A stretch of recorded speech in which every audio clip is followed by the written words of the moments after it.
He was a morbidly obese surgeon destined for an operating table and an early death. Now he's a rebel MD who is fabulously fit and fighting to make America healthy again. This is Stay Off My Operating Table with Dr. Philip Ovadia. Thanks for joining us, folks. This is Stay Off My Operating Table with Dr. Philip Ovadia, and you have reached us on an auspicious occasion. This is episode number 200, and we wanted to do something a little special for episode 200. Phil, with that, I'm going to turn it over to you. All right. Yeah, it's been a great run, and we've worked our way up to this point finally that we can have a very special guest on today, Gary Taubes.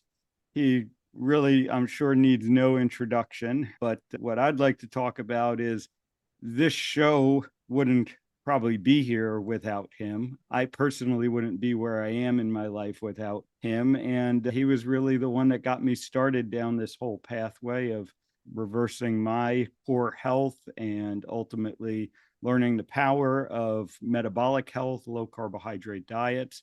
I was incredibly fortunate, I guess, without realizing it, to hear him deliver a lecture back in January of 2016 at a Society of Thoracic Surgeons meeting in Arizona.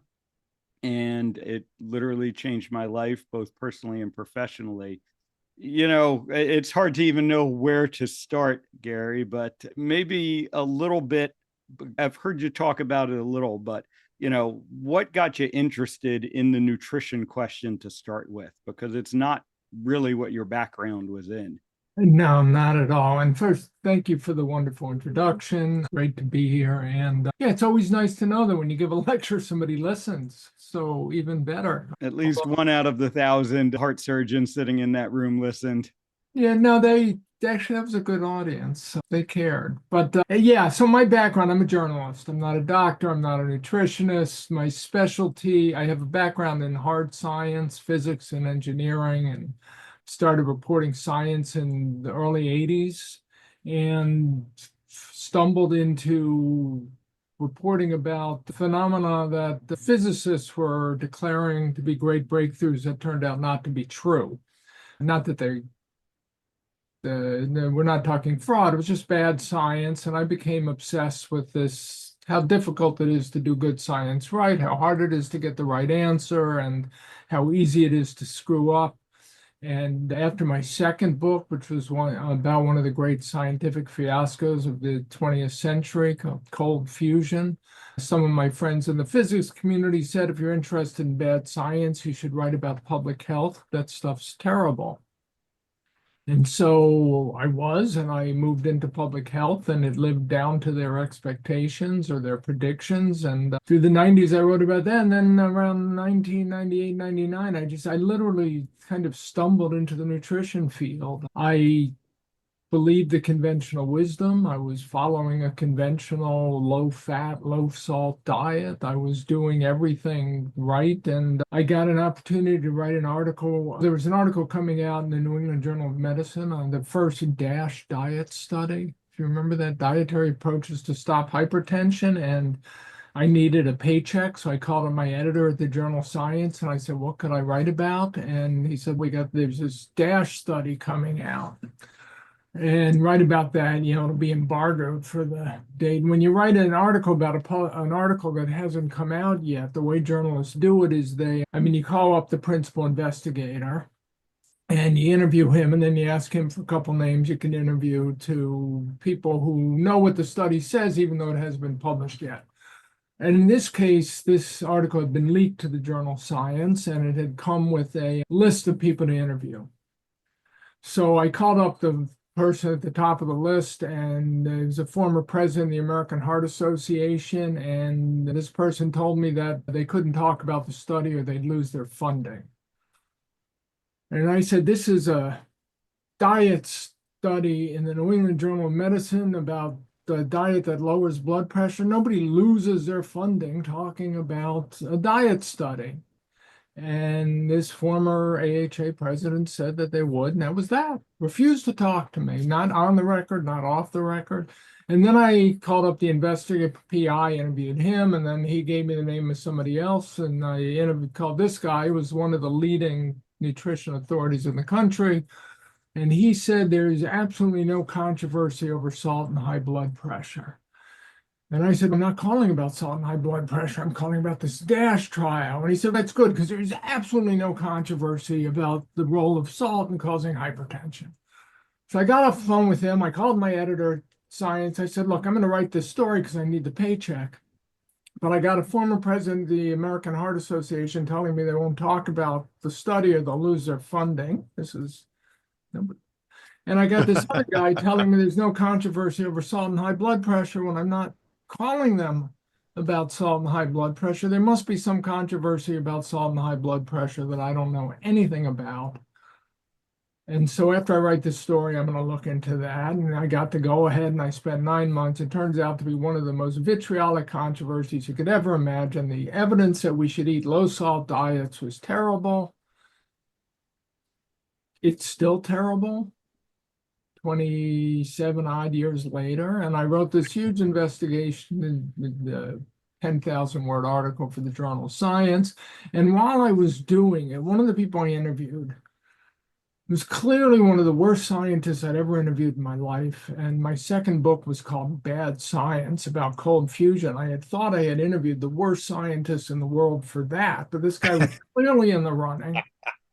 And he took credit not just for getting Americans eat the low salt diet we'd been eating for 15 years at that point, but for the low fat diet as well. And when he did that, I called on my editor and I said, I just interviewed one of the worst scientists I've ever talked to in my life. And he took credit for getting us on this low fat diet we're all eating. And I don't know what the story is, but if this guy was involved in any substantive way, there has to be a story there. And when I'm done writing about salt, I'm going to write about fat. And I did. And it turned out, as we know, that the evidence for that low fat diet that we were living on from about 1984 officially onward was terrible. And quite possibly we were doing more harm than good. And that led to my next investigative piece for Science. Both of these articles won major science journalism awards, and then a cover story in the New York Times Magazine about obesity in general and everything that followed from there. Now I was stuck in the nutrition world, and like Al Pacino in Godfather 3, I will never get out. I think it's absolutely essential that you came from the background of engineering, investigating science, recognizing good science from bad science. I can remember as a young adult who had no science training but understood how science worked, being incredibly frustrated with my doctors and feeling like they were literally just pushing pills on me. They were not asking scientific type questions. It's important to know that doctors aren't scientists. I figured that out. No, I mean, none of us, because the world is full of MDs who author studies. Journalists aren't scientists either, by the way, but we may in some weird way be closer if we're investigative journalists. They're sort of trained to accept and believe consensus opinions. So consensus means something in medicine. It's important because you don't want your doctor running off on its own and doing his or her own and doing something crazy. You want them basically doing something that's got an evidence base.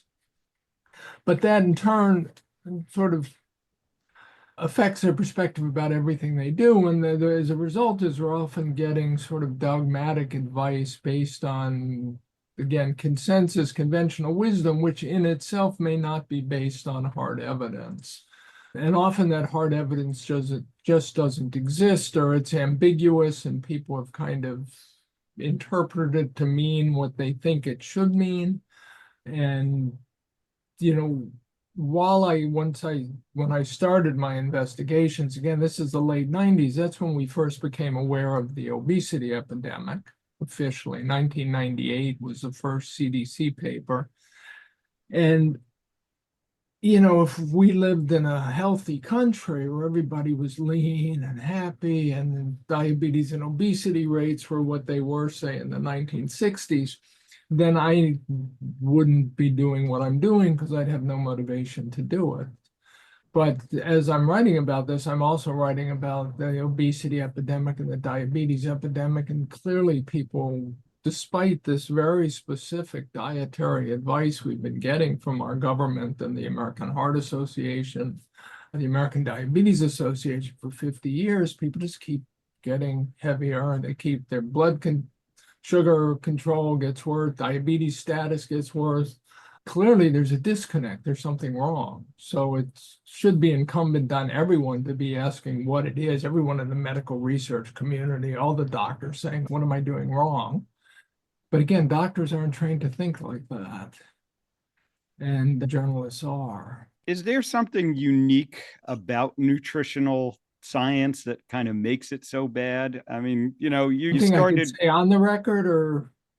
Yeah, this is all, I guess we're all off the record here, but, okay. I'm just thinking through the cold fusion example, that was corrected within the physics community, relatively quickly, we'll say, right? But here we are, with this bad nutritional science that has been going on for 70 plus years, at least, around fat, specifically, and we can't seem to correct it. And I'm just wondering, what's unique that, makes it so hard to get it right in nutrition? And you nailed it with the cold fusion example. So for those people who don't know, cold fusion, these were experiments that any chemist could do, where you put a little heavy water in a beaker with a titanium electrode and you plug it into your wall, and in theory you're creating nuclear fusion, which could, infinite safe energy. That's how it was advertised.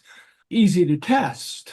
Okay, these chemists in Utah claim that they've discovered nuclear fusion with this very simple setup. So every other chemist and physicist, the chemists were interested in it because it was chemistry. The physics were interested because they were claiming a physics discovery. They could reproduce the experiment.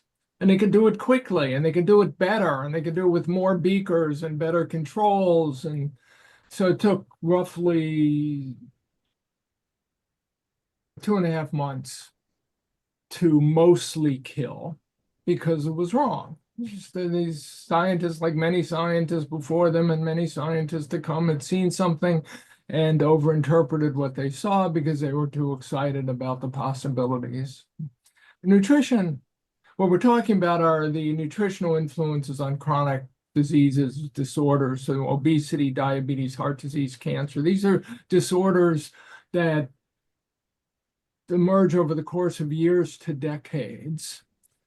And so if you want to test the dietary triggers of those disorders and do it rigorously, you have to do experiments, which in nutrition and medicine are randomized controlled clinical trials.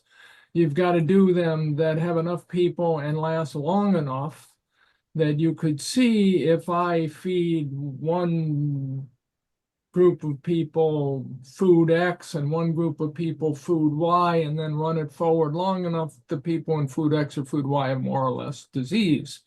So thousands of participants, maybe tens of thousands for ideally a few decades. And those experiments cost tens to hundreds of millions of dollars to do right, and they take a few decades or more to do. So you can't just come in and say, this guy says this is the case, let me throw my beakers together in my chemistry lab and see if it's true.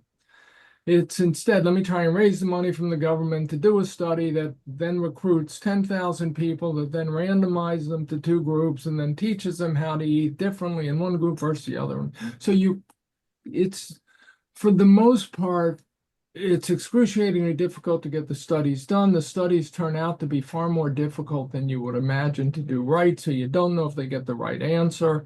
And if you were really in an ideal world doing this correctly, you'd do a study, you'd get an answer, and then you'd try to replicate it independently by another group.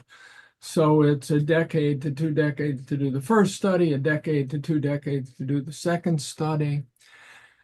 In the 80s, the nutrition community realized that's what they had to do. And they did some of these studies, and the studies tended to refute their hypotheses. This is what I was writing about in Salt and Fat. So they think salt causes hypertension. They do a randomized control trial where they feed these people salt, and those people don't get as much salt, and it turns out that they don't get hypertension, so they must have screwed up the study. That's what they think. It's a natural response. By the mid-2000s, the mid-aughts, the nutrition community, for the most part, stopped doing the studies.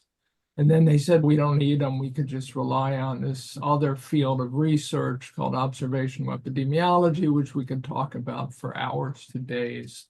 So you end up with the belief system, we should eat like this. And then people defended. I was reading an article in the New York Times today about longevity hacks that are real, and they suggested that if you really want to live long, you should do the Mediterranean diet or the DASH diet, because we have evidence for that. I don't know if the PhD nutritionist who authored the article knows this, but I do, which is that the longest study of the DASH diet is 6 months. And you can't look Holy at smokes.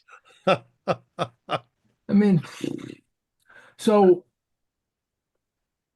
you end up with the kind of situation we have today where we have a belief system which, we should eat a low-fat diet, high in fruits, vegetables, whole grains, legumes, low in ideally meat and processed meat, because if it doesn't cause some disease, it assuredly causes some other disease. And this is a message we've been getting officially since 1980.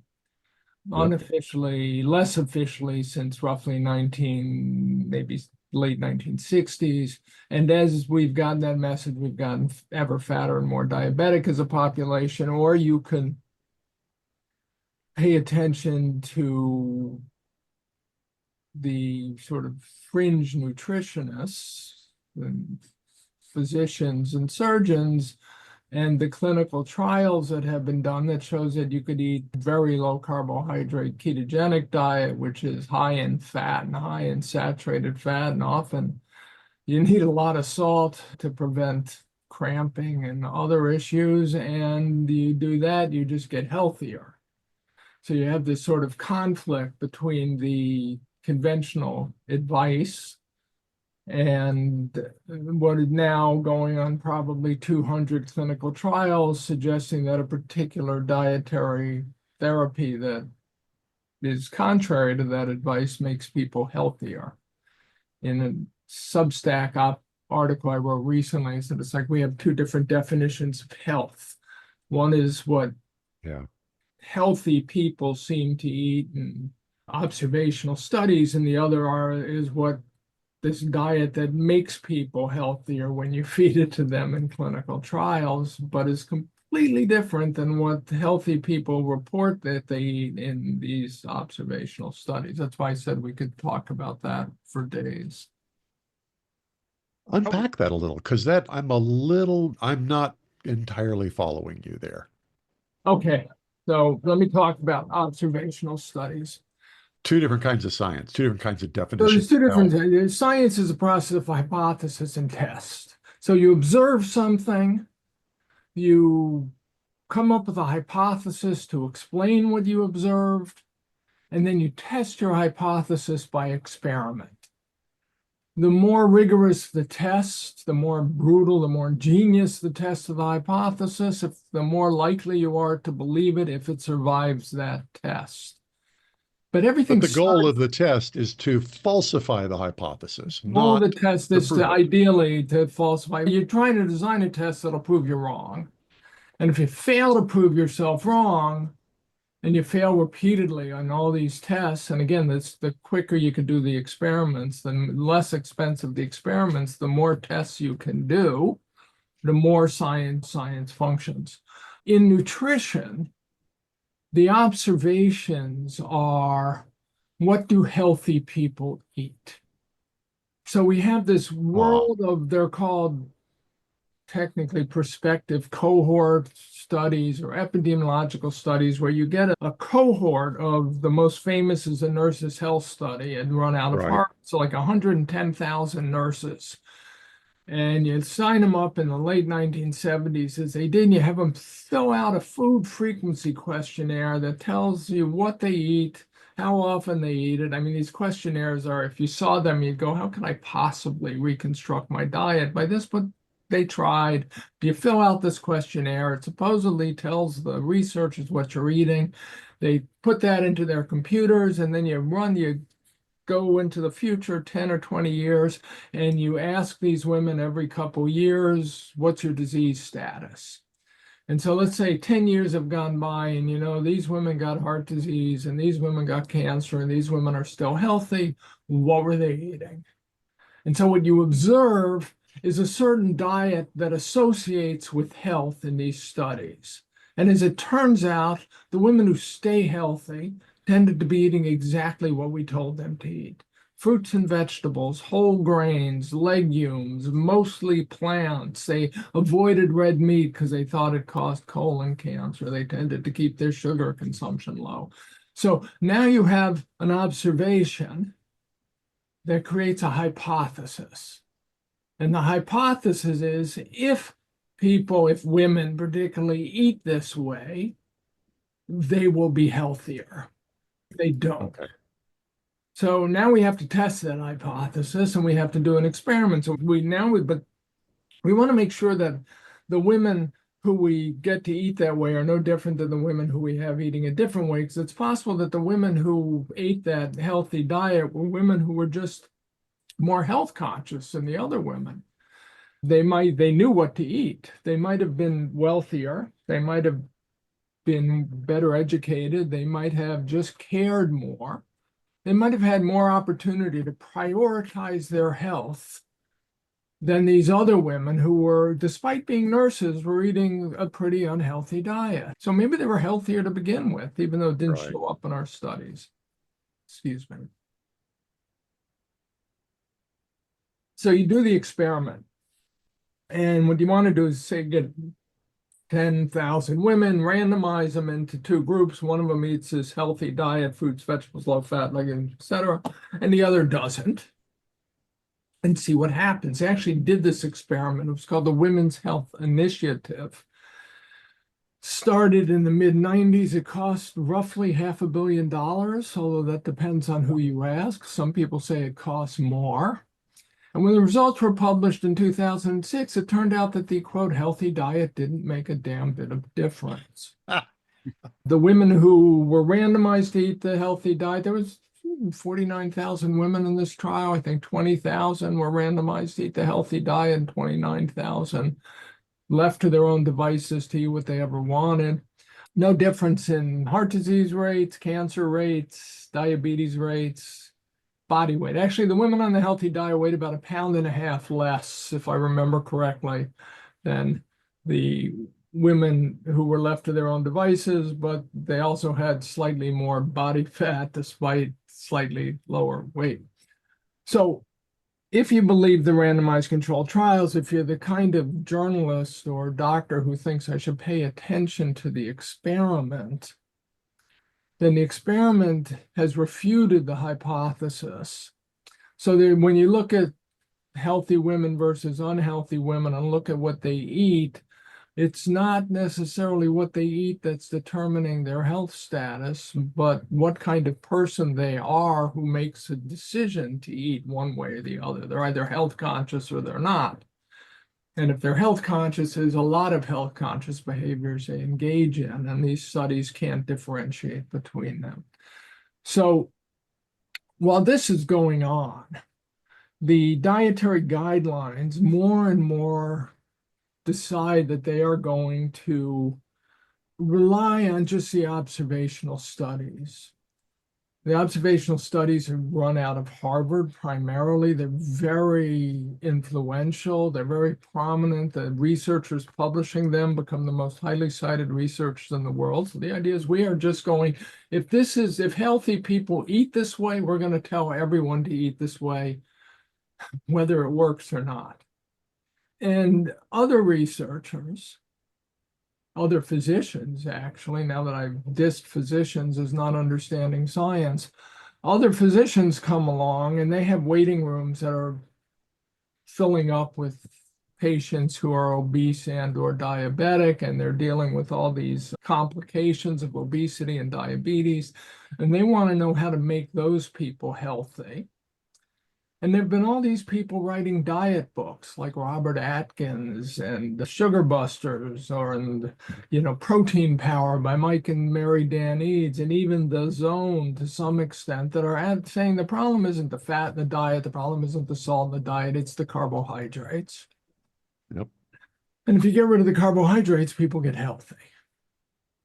So when I started this work, that was the Atkins diet. Now it's called keto, even though the Atkins diet was famous for being the first ketogenic diet being advocated for widely, very widely. And so the physicians treat their patients, or maybe first they try it themselves because you don't want to kill your patient. So you want to see, can you survive? And you find out that, hey, when I eat this way, I get healthy. If I have obesity, the obesity goes away, is one way to look at it. If I have diabetes, type 2 diabetes, the type 2 diabetes goes away. If I have hypertension, my blood pressure improves. If I've got all of those, they all improve.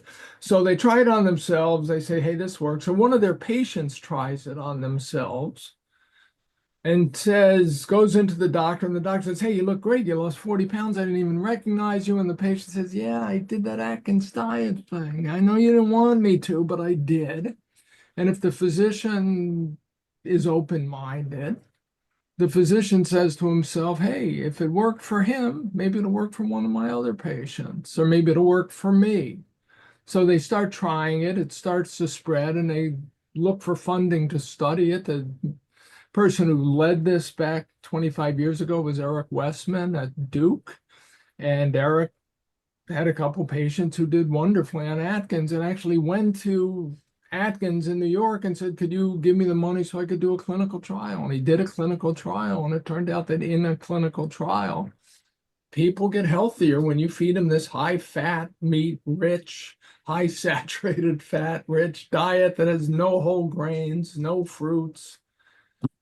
So when was this clinical trial? 1999 to 2001. Late When I 90s, was first writing about this for the New York Times Magazine, Eric had a trial, and there were 4 other trials that had been completed and not yet published, all of them showing the same thing, which is, here was a diet that you could eat ad libitum. So you had 2 fundamental beliefs in nutrition science by the late 20th century. One was you get fat because you eat too many calories. So if you want to lose weight, you got to eat less. And the other was if you eat dietary fat, saturated fat, it's going to give you heart disease and kill you. It's going to raise LDL cholesterol. So here come 5 trials where they feed people fat-rich, meat-rich diets, iron-saturated fat, and you don't even tell the participants to eat less. You can say you could eat as much as you want, just don't eat carbohydrates. And in all 5 trials, they saw the same thing, which is not only did the patients lose more weight than the control group, which tended to be an American Heart Association low-fat, calorie-restricted diet, but the heart disease risk factors improved. So since that early 2000s, you've had a world of people that now includes you guys saying, look, if I put people on this carb-restricted ketogenic diet, they get healthier. That's what the experiments show. That's the experience I see in my clinics. My patients reproduce it. I've reproduced it. And you've got a nutrition community, public health organizations still pushing we should all eat the way healthy people from our cohort studies eat. Wow. So I guess the question that of course comes to mind is, so how do we change this, right? Because, you have, as a physician, right, I'll give you my perspective, right? I did what you just said, right? I was running the first experiment, listening to the standard advice. It wasn't working for me. I was getting unhealthier. I saw the patients in front of me following the same advice and getting unhealthier. And then, I heard you and I said, okay, let me run this experiment. And I tried, what you talked about in the case against sugar and good calories, bad calories. And lo and behold, I got healthier. And then I said, let me try this for a few other people, right? And friends, family, and carefully a few patients at first tried it as well. And they had the same results. And, that is obvious to me, right? That is the experiment. And, and that's been going on now for 10 years. And I've been seeing it over and over again. And, my mind has changed. But, and like you said, the trials have been done. They're out there. They're published. Eric Westman, Dr. Atkins results, and the hundreds of other studies on the ketogenic diet that have shown pretty consistent results, that it works pretty well, and even extending now to Virta Health and things like that. And yet, here we are. And that old narrative, which never really had any science behind it to start with, persists. How do we change this? What has to happen next for us to get us to what we know is actually healthy? So the short answer is, I wish I knew. Okay, so on one level, we are making progress. When I started writing about this, when I first wrote this infamous New York Times Magazine cover article where I discussed these 5 studies that were coming out on what was then the Atkins diet, I figured that there was maybe a dozen physicians in the country prescribing low-carb, high-fat diets to their patients, and probably half of those had written diet books. Not because they wanted to cash in, because they wanted to make the point that this is tremendously beneficial and other people should do it, although cashing in can't be discounted as at least some motive. It's human nature. Yep. Today, 25 years later, 24 years later, maybe a few tens of thousands of physicians prescribing these diets to their patients. And this is still a tiny majority of the medical community. I know, and I quantified this in Canada, where there was a Facebook group for women physicians on low-carb diets, and they had about 4,000 members out of physician community in Canada that I think is maybe 40,000 women. So it meant that maybe 1 in 10 women physicians in Canada were prescribing this diet. The numbers are probably 6 years old at this point.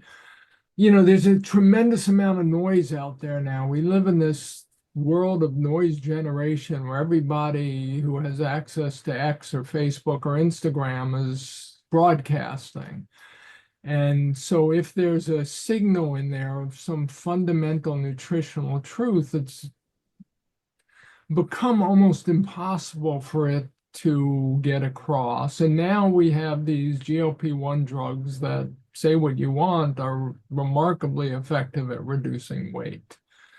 And so before, the choice was between diet and ineffective drugs. Now physicians perceive the choices between diet and effective drugs. So even if they had a patient who went home and went on keto and lost 40 or 50 or 70 or 100 pounds and came back looking healthy, they might say keto is dangerous. It's going to raise your LDL cholesterol and increase your risk of, colon cancer because of all the meat. And so I'd rather have you on one of these drugs. I don't know how to get around that. And everybody has a different sort of risk-benefit analysis for how willing they are to spend the rest of their life on drug therapy if they are overweight or obese. And it's certainly in the short term, these drugs do, or seem to be beneficial. I don't doubt it if they improve somebody's metabolic health to the point that they lose 40 or 50 pounds and their A1C comes down, and then I expect their heart disease risk is going to go down and their odds of having a longer and healthier life have gone up. Is it better than doing the kind of diets that we believe in? That I doubt, but that's not on the table for most people. It is for us, and it fuels our decisions, what I write about, Phil, what you prescribe to your patients, but It isn't for these people who are fond of drug therapy and don't mind putting patients on drugs they'll have to remain on for the rest of their lives.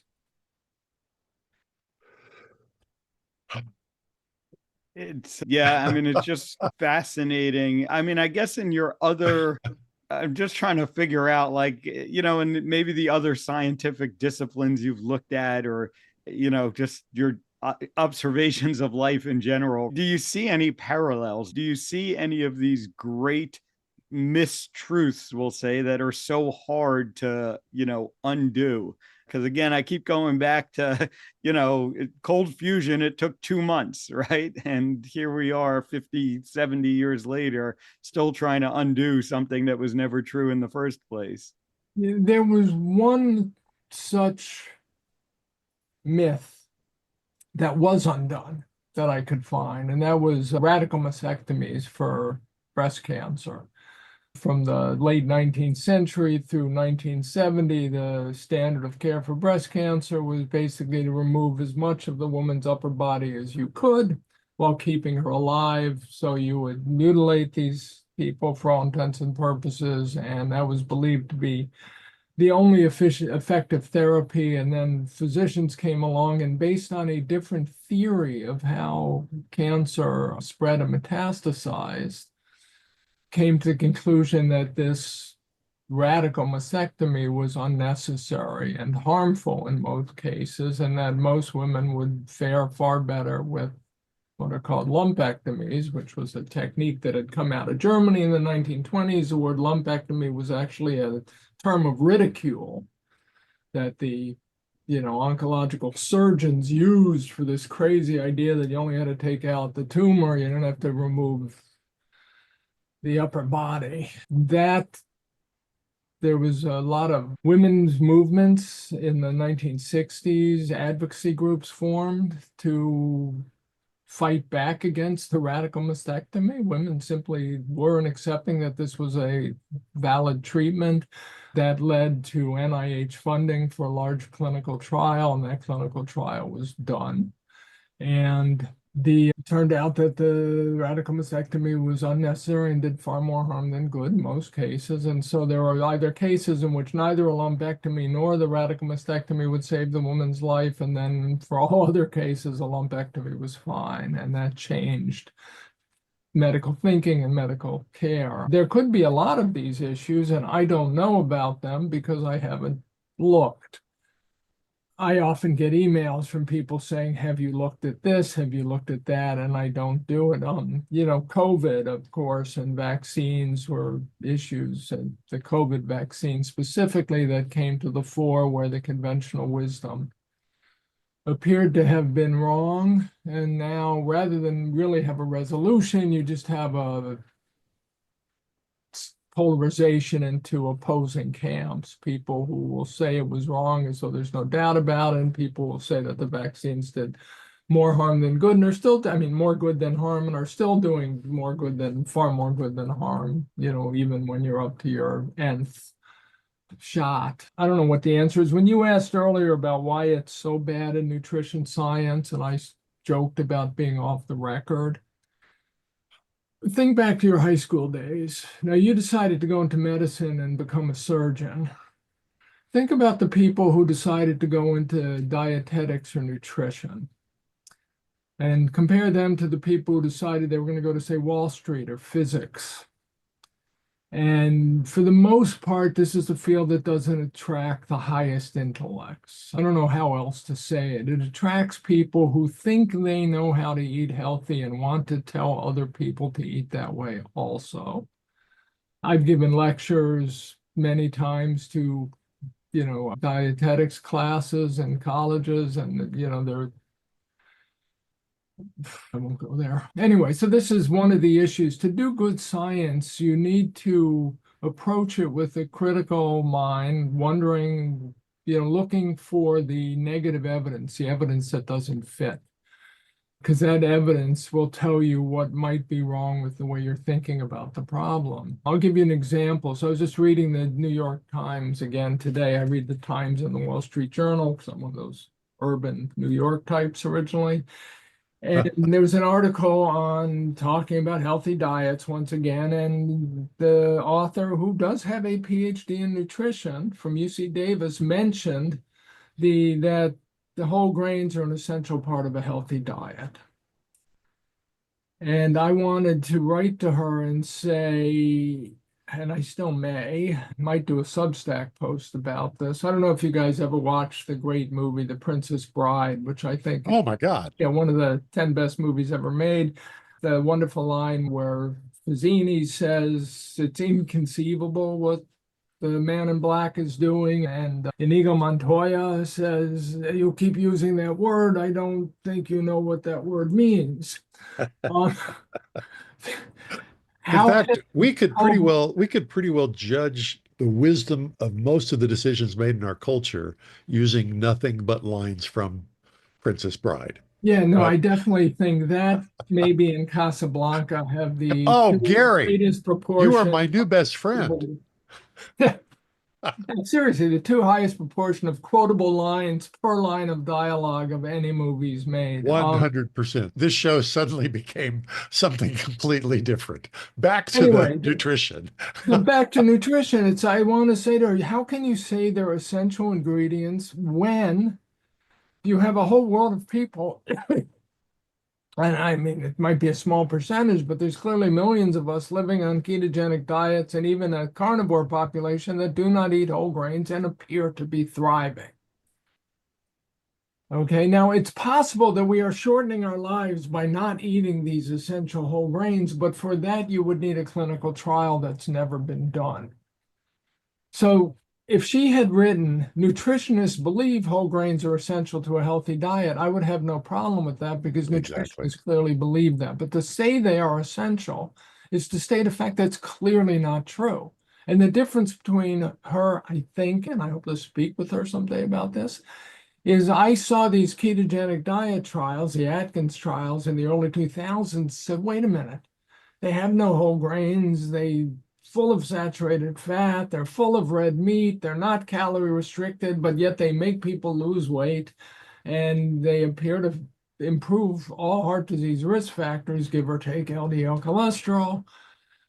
Clearly, this challenges everything we think we know about nutrition, whereas the nutritionists ignore that kind of evidence. They'll write it off as a fad diet or everybody's different. It depends there's always an excuse, but they don't think of it in terms of what does this tell us about our underlying belief system. Yeah.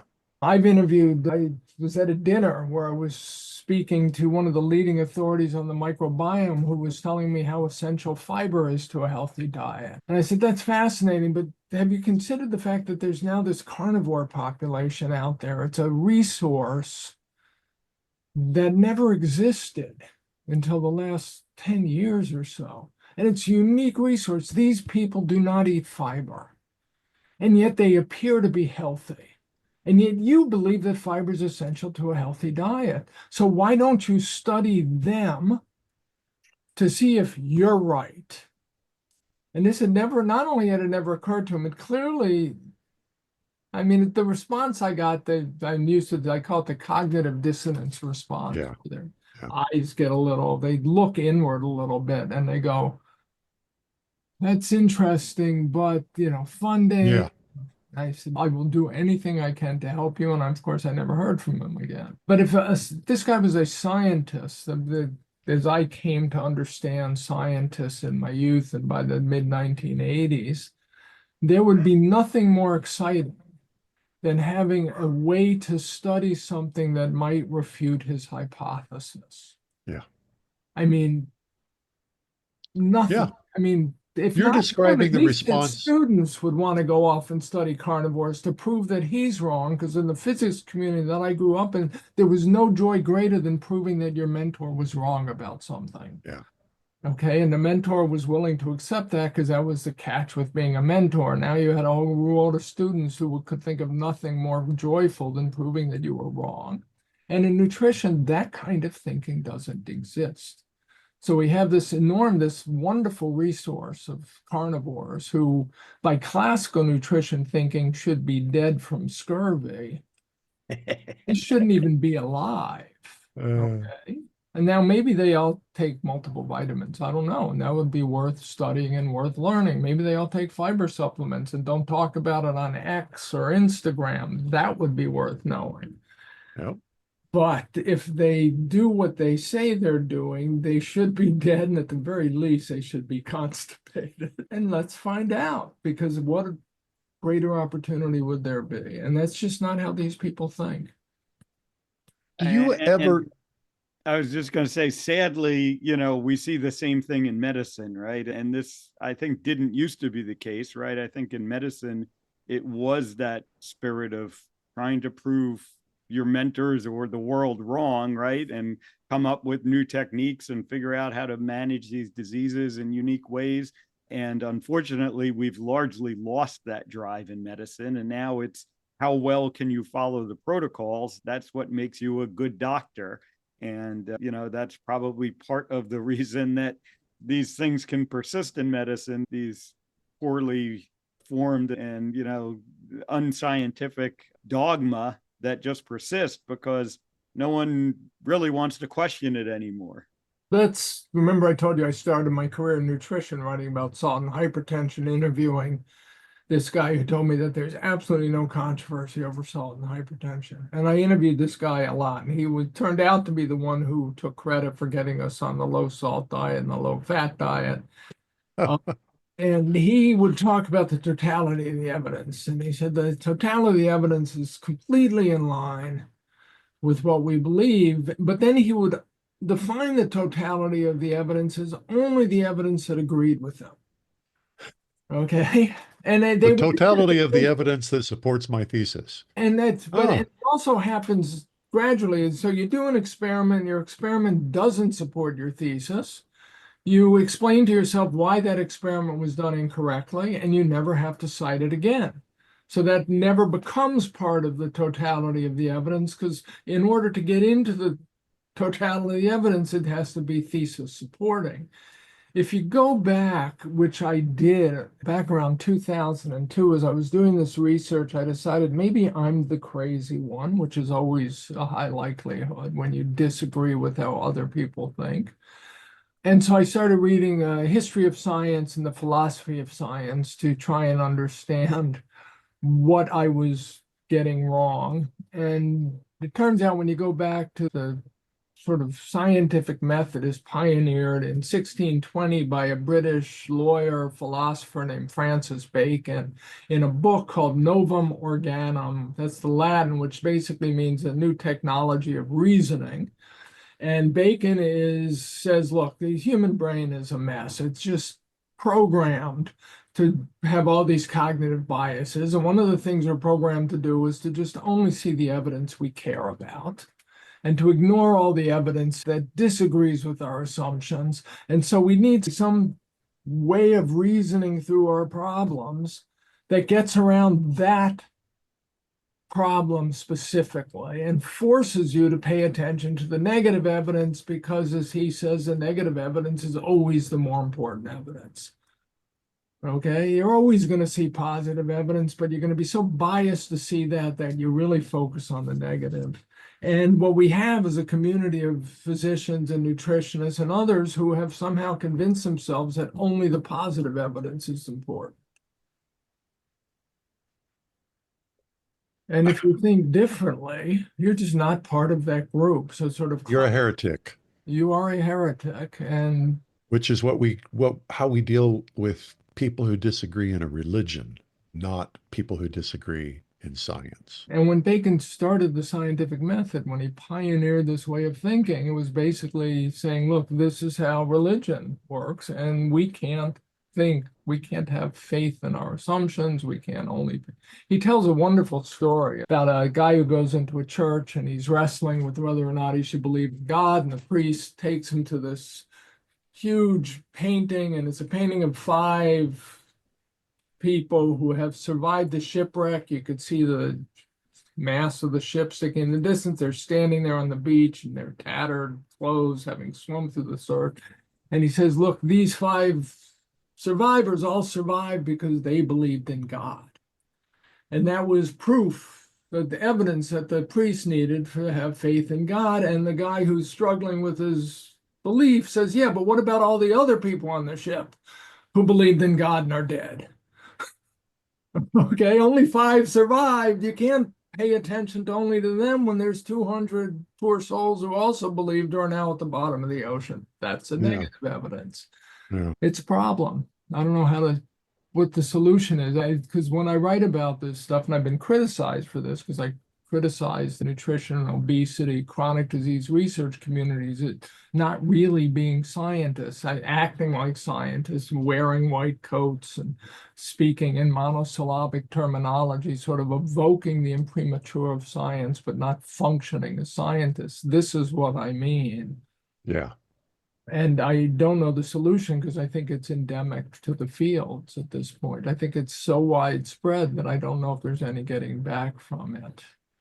I want to drill down just a little bit deeper because you occupy a fairly unique position as an investigative journalist who happened to go down these fields, all related to how science is practiced in various places. Journalism is another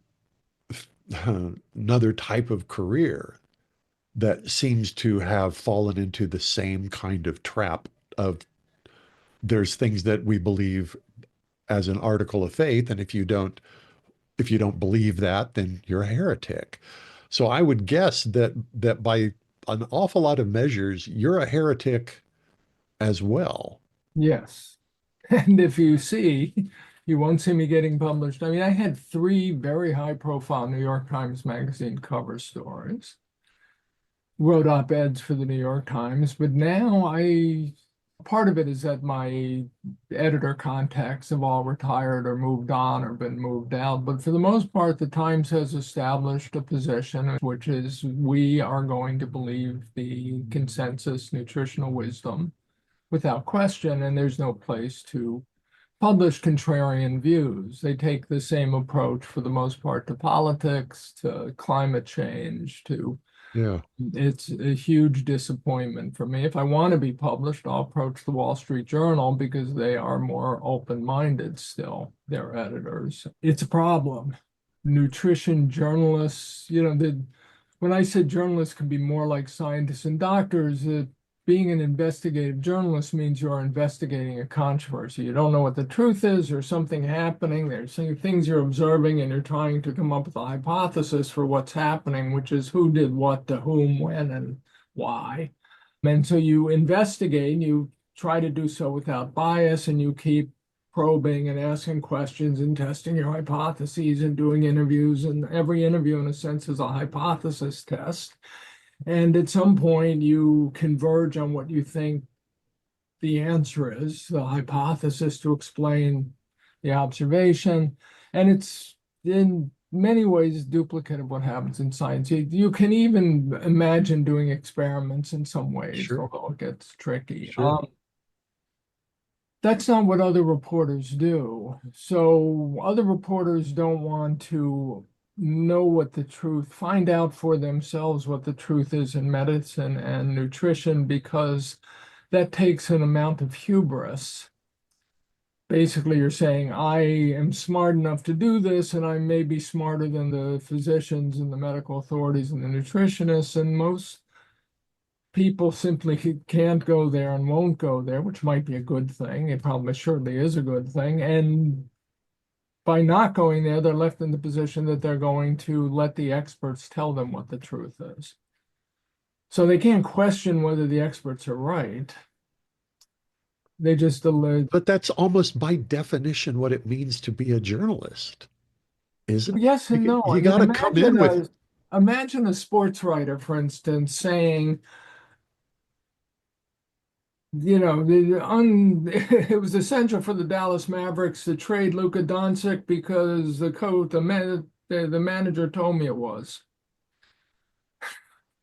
Right. I mean, it's just any other field, for the most part, politics, medicine, politics, sports, city reporting, you have to say what the experts told you, what the authorities, the people who are closest to knowing the truth, told you, but you don't assume what they're telling you is true.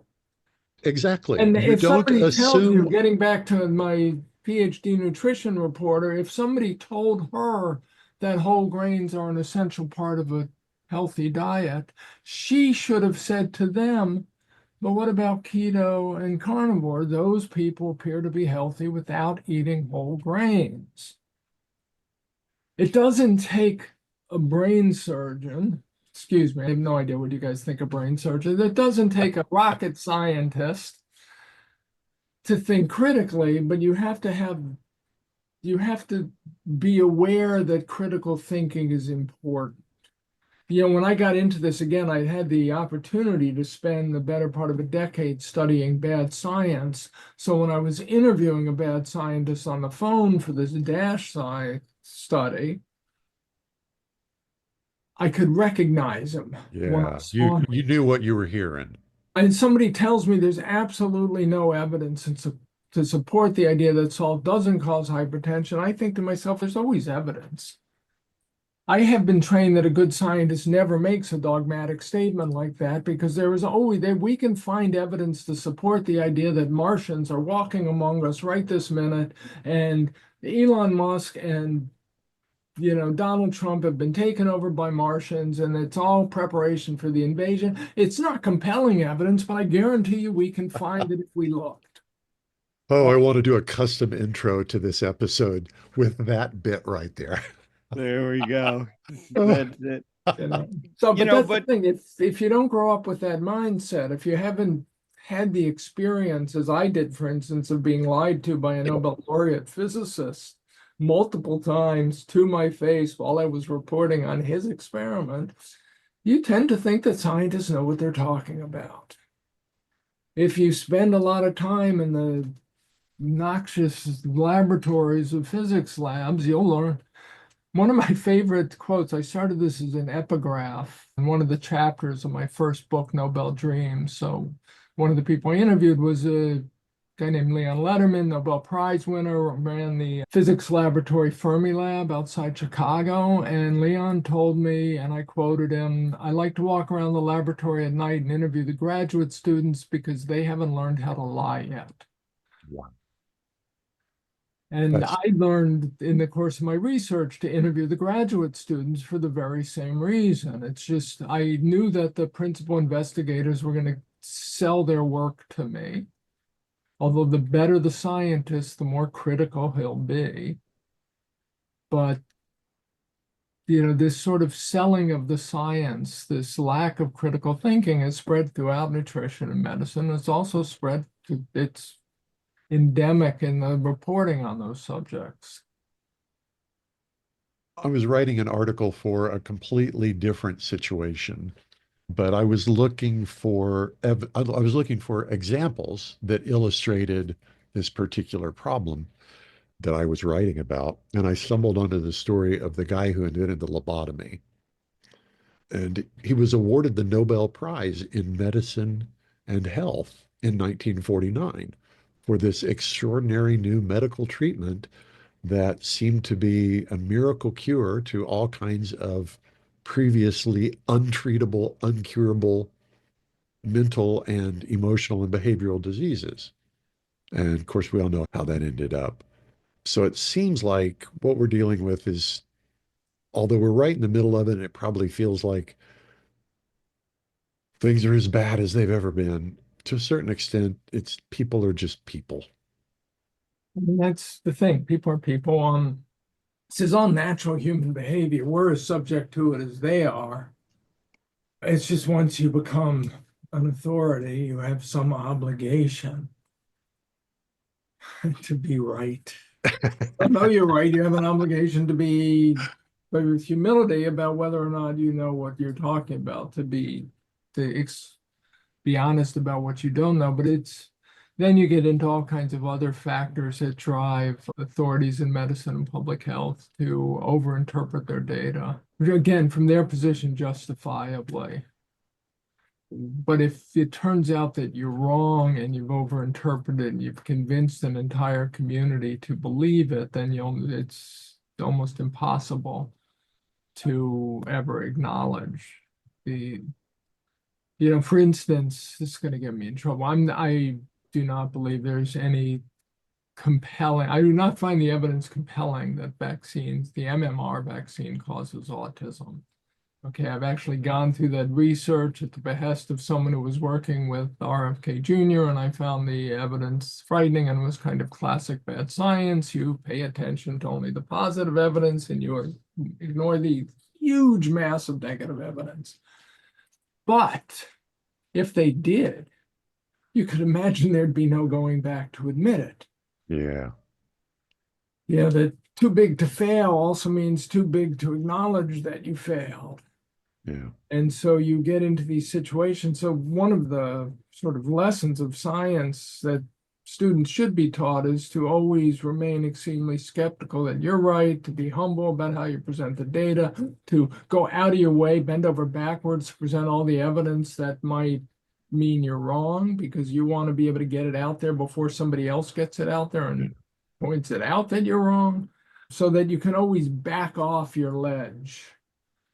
It's the important thing, because almost assuredly you screwed up. So as long as you're aware of that, make sure when you talk about it, you're acknowledging that almost assuredly you've screwed up, so that when people realize how you screwed up, you can back off and say, yeah, I knew it.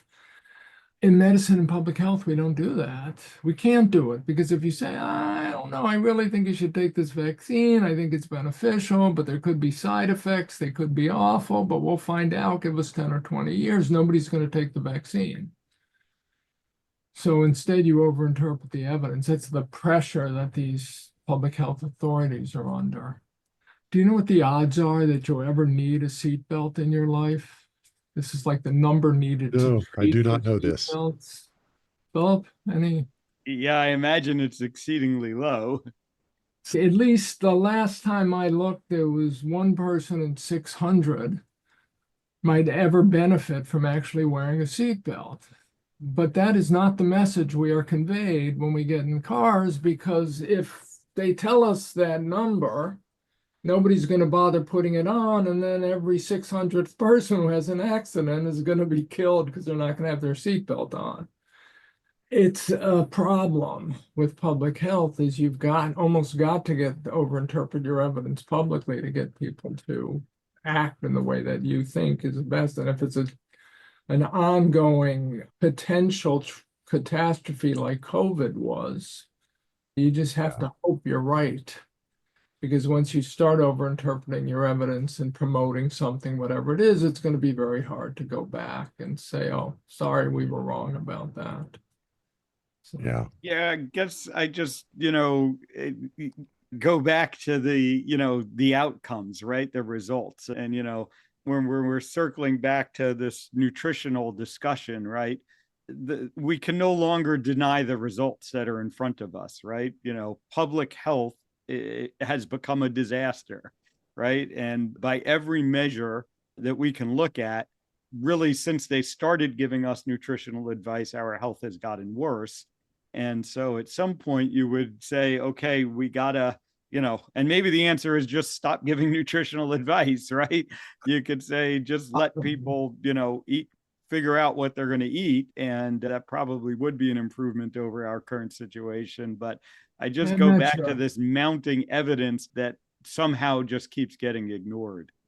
Yeah, I mean, it's interesting. When I was doing my book, The Case for Keto, I wish I had interviewed you back then. I didn't know about you, but I interviewed about 120 physicians who had come around to think like we do and were prescribing these high-fat, low-carb, ketogenic diets to their patients. And one of them, whose name I wish I could remember, he was South African initially, working outside of Vancouver, British Columbia.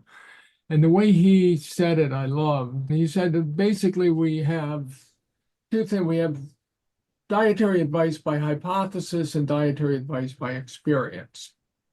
So the dietary advice by hypothesis is, I believe that eating a saturated fat-rich, meat-rich diet, absent a lot of fruits and vegetables and fiber, etc., is going to cause heart disease and premature death. So if you eat this healthy diet, fruits, vegetables, whole grains, legumes, low in meat, fish, skinless chicken breasts, you're going to live longer. That's a hypothesis. That's how I'm going to get you to eat. I'm never going to know if the hypothesis is true, because whether you live to be 80, I won't know if you might have lived to be 90 on a different diet.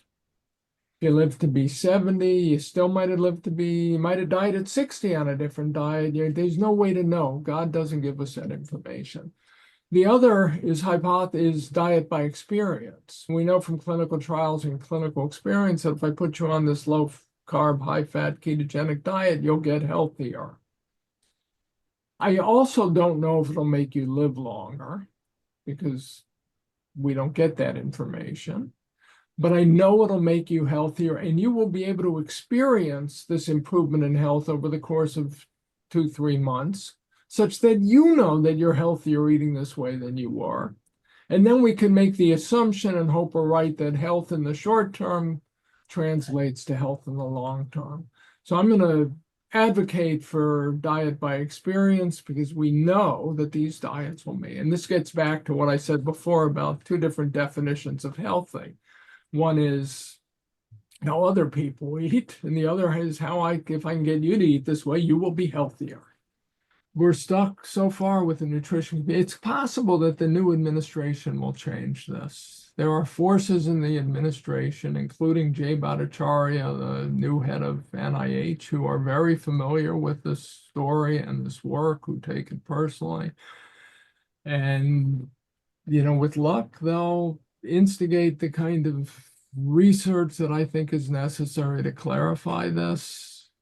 But they better get it done in 3 years. The clock Yeah. is certainly ticking. I guess, as we're kind of wrapping up here, that brings me to the question of what kept you going in this, right? You started 25 years ago writing about this field, and, largely your advice was attacked, or your conclusions were attacked. And, there wasn't a lot of obvious progress until now. So what kept you going, and what still motivates you to keep writing about this? I mean, on one level, it is what I'm fascinated with, and I've always been fascinated with, is good science and bad science. And I've come upon a world in which the way it manifests itself intellectually is fascinating to me. So every one of my books has interested me, and ultimately I've written books that I would want to read. The books also kind of all sort of, one book would prompt the next. Good Calories, Bad Calories, which I'm, in retrospect, I've always been proud of, was a lengthy, dense book. And when I was done with it, I had people saying to me, this book changed my life, but could you please write one that my husband could read, or my doctor could read, or my patients could read, because most people aren't going to get through it.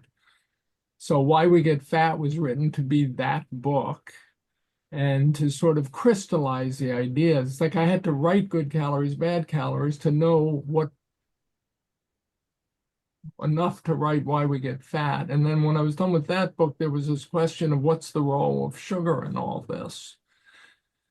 And that was a book that was going to be written. And I thought to myself, I know more about this than anyone. I'd rather I wrote it than someone else wrote it and got it wrong. Again, I'm, acknowledging the hubris there. So that led to the case against sugar. Then the case for keto was just somebody had to write that book, and it might as well be me. And then the last one, which was Rethinking Diabetes, and is sort of a history of the diet drug disease relationship, was another book. Nobody's ever written a book like that. The research was fascinating. What I learned both about diabetes and about how the medical community works is something that I find fascinating. And one of the joys of both science and journalism is to learn something that ideally no one else in the world knows, or very few people know. Certainly being the first to really see it. And when you investigate the history of these sciences. Nobody's ever really done that before. When you do something no one's ever done before, you learn things nobody's ever learned before. Rethinking Diabetes is also somewhat of a difficult read. It's more of a medical history and detective book than it is, certainly not a self-help book, although the message that comes out of it is clear. So I was just interested in all these things. And then the flip side is, I'm a journalist. I have no day job to go back to. So it is what I do. And I think of myself and, if I could afford to retire, would I do it? Probably not. So That's awesome. Well, yeah, certainly. Thank you for persisting everything you've done. The books are all great. I'll also, for anyone that wants to keep up on your current work and get more, your Substack Uncertainty Principles is just as enlightening. And as I said at the beginning, you certainly changed my life. By doing so, you changed the lives of, all the people that I've helped and the people, that have benefited from my work. They all thank you. I thank you. And I hope you keep up the great work for a long time to come. Hopefully this crazy diet isn't going to kill you earlier. And yeah, that's what I'm always thinking. But if it does, we won't know if it was a diet. We won't know. So. It will certainly be blamed on it. It'll be blamed on it. We've all, just today, I was talking, on another podcast, and the host said, but Dr. Atkins died of heart disease, right? And, which we know not to be true, but most people don't know not to be true. So all of us. That's the number of myths in this field. I have to say, by the way, one of my favorite lines from Good Calories, Bad Calories was from a book called Strong Medicine that was published in 1963. And I'm giving those details because I'm going to blank on the doctor's name who wrote it. But he had been prescribing a low-carb diet since the early 1920s. And this was kind of his memoir. And he said, in effect, you could eat the conventional wisdom, you could eat like you're being told to eat, you could get fatter and sicker, or you could give up the carbs and eat this high-fat, meat-rich diet and live longer. And if anything happens to you, even moles in your front lawn, you can bet your neighbors will blame it on how you eat. Oh. No getting around. Humans are humans. So is there what are you working on right now? That's the Substack, which is Uncertainty Principles, which I think is very good. And the more people subscribe, the more time I could then put into working on my next book, which is a history of obesity research. So the story is a simple one. Beginning in the late 1900s, French and German researchers suggested obesity is caused and affected by taking in more calories than you expend. The laws of thermodynamics are a big deal in science back then. And so I think this tells you about the cause of obesity. And from the mid-1890s to the mid-1910s in the First World War, a lot of clinicians go out to measure metabolism and energy expenditure. They have these new technologies called calorimetries to do it. It's the fashion of the day, like high throughput genome sequencing today. And they fail to be able to demonstrate that people get fat because they eat too much, because they take in more calories than they expend. And then from about 1915 to 1930, they start thinking, wait a minute, maybe it's not energy intake and expenditure. Maybe it's not this calories in, calories out thing. Maybe it's just some people are predisposed to get fat. And the hormones and enzymes and nervous system influences that control fat metabolism are dysregulated in these people, and that's what causes obesity. And by 1930, this becomes basically conventional wisdom. Most of the proponents of this theory happen to be Jewish, and they're all German, living in Germany and Austria. Oh, and the Nazis come around. The Second World War happens. The German-Austrian medical community evaporates. The theory evaporates with it. After the war, all these young doctors flood back into the research area. NIH kicks up to fund research, and they recreate obesity science as basically gluttony and sloth. And they have no idea that there's all this research out. Not only is there all this research out there on hormonal, enzymatic, central nervous system influences on fat storage and fatty acid metabolism, but that in fact their predecessors, the medical equivalents of the Einsteins and Schrodingers and Heisenbergs of the world, had decided this energy balance way of thinking was a disaster and had thrown it out and decided obesity is basically what we might call a neuroendocrine disorder. So hormone, central nervous system, the hormone that dominates this is insulin. Insulin we secrete in response to carbohydrates, so it walks right into the stuff we believe today. Although I'm going to try and figure out how to write this book without mentioning diet, because as soon as I mention diet, people will ignore the history. I want to tell this history and explain how we came to believe that obesity is caused by eating too much, which is on one level a sort of inane tautological way to think about it, and ask this question: what happened to this? And sort of the best thinking of the best medical scientists in the world, which, like I said, evaporated with World War II. So that's what can I have all the German literature, which can be either download or purchased or snuck out of libraries. I mean, I've probably got 90% of the relevant German literature, and artificial intelligence will translate it for free as fast as I can copy and paste. So when I first did Good Calories, Bad Calories, I had to pay $5,000 to get about 3,000 words of a German textbook translated. Wow. And now I've got probably a few 100,000 words translated for the $20 a month ChatGPT subscription. It's just completely changed the world. My only fear is that by talking about it, somebody will beat me to this and then do a lousy job. I love the idea of an opening paragraph that talks about we're suffering from an obesity and diabetes crisis as a direct result of the Holocaust. You know, I can blame it on Hitler, but it's an interesting, but the key in writing about this is how do you write this history and get people to take it seriously? Because one of the arguments will be, we know what Taubes thinks. He misinterpreted the research, overinterpreted the history to fit his perspective. So how can I write this to pull in serious thinkers? How would Michael Crichton write it? Yeah, I'm not sure Michael Crichton is the best choice for non-polarizing.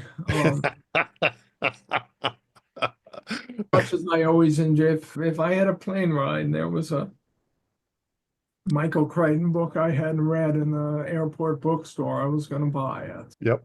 And that was once I was done with the Dick Francis books and the Tony Hillerman books and the Elmer Leonard books. But well, this has been an absolute delight. I love getting to talk to a writer. I feel like I'm not totally out of my depth, Phil, when I get to talk to somebody like this, but I'm also struggling to try to make sure that we're talking about health and nutrition and not about writing and all of that. We should wrap it up. Gary has a website, garytaubes.com, and as you heard, he's also got a Substack called Unsettled Science. yeah, uncertainty principles. I started on unsettled science. Oh, I'm sorry. What's it called?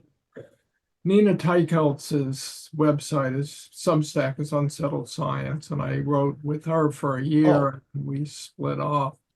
So she What's kept yours again?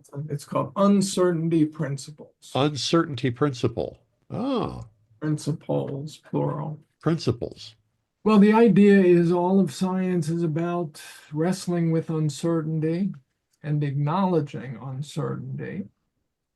And how you do it determines basically the progress that can be made. And so I thought that would be, I would ideally to talk someday about subjects, not restricted to nutrition and chronic disease. But so far I've got so much to say here that my fantasies about writing about dark matter or something are put on Oh hold. my God, I have a guy you have got to talk to. I've gotten connected to a theoretical physicist through the Miracle of X who has an alternative I'm going to connect you. That's all I'm going to say. This is not the show for doing this, but Well, if it turns out to be, we can go. Why don't we finish this off the line? We say goodbye. let's say goodbye. We can't Phil, thank distract you. Gary from the nutrition. But Okay. All right. awesome conversation, and look forward to your next work and your ongoing work. And hopefully we get to have you back here sometime so we can continue this conversation. That would be nice. Thank you, Phil and Jack, and thank you both for all the kind words. Absolutely. Our guest has been Gary Taubes. This has been episode 200 of Stay Off My Operating Table. Y'all keep coming back and we'll keep doing it. For Dr. Philip Ovadia, I'm Jack Heald. We'll talk to y'all next time. Chances are you wouldn't be listening to this podcast if you didn't need to change your life and get healthier. So take action right now. Book a call with Dr. Ovadia's team. One small step in the right direction is all it takes to get started.